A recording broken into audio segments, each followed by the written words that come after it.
The world can be a cruel and dangerous place. Being able to protect yourself is not a luxury but a right, and if we're not careful, it is a right we can lose. Dr. Susan Gratian and her family had gone to a local diner for lunch. As they sat there enjoying their lunch, a madman had taken his truck and drove it through the front window of the diner.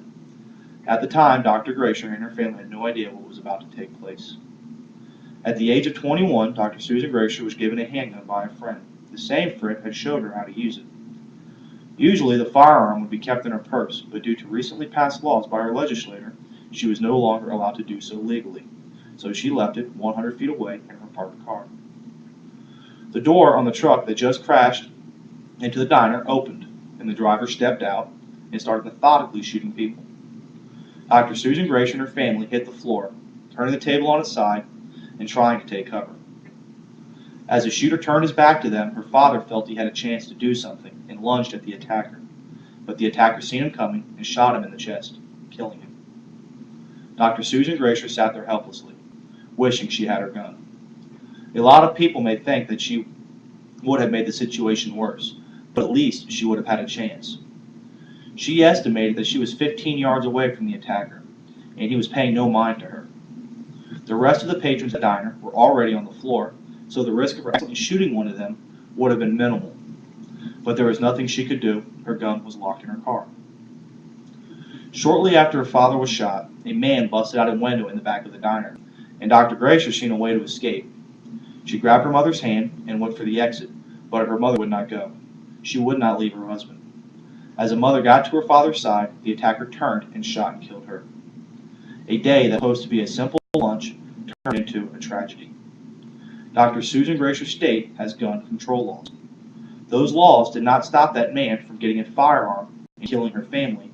They just stopped a law-abiding citizen from protecting them. Different countries throughout the world provide examples of wide ranges of gun control. They range from countries like China, where no guns whatsoever are allowed to be carried by citizens, to Colombia, where the government has distributed guns to peasants so that they could defend themselves. Countries that have been closely monitored by the U.S. gun records of Australia, the U.K., and Canada. These countries are particularly relevant to the United States due to their similarities in government and social values. These countries have imposed restrictive gun laws that include registration and handgun bans. Interestingly, these bans have been directly followed with spikes in the rates of break-in and entering, assaults, and other crimes.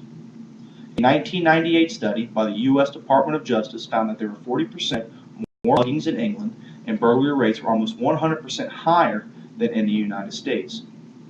And counterintuitively, rates of crimes using handguns is on the rise. In 1999 through 2000, crimes using handguns were at a 7-year high.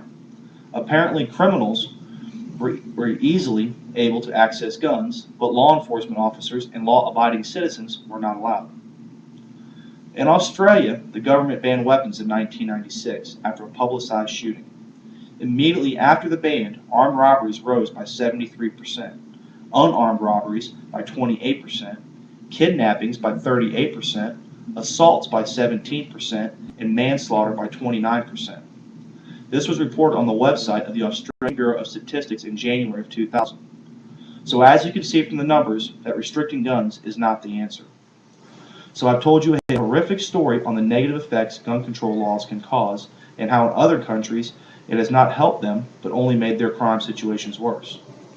Most everyone wonders what they would do in the event that their lives were threatened, or more frighteningly, the lives of their families. If gun control laws are put into effect, you might not be able to do anything. And I'm sorry, that is not a right I'm willing to give up.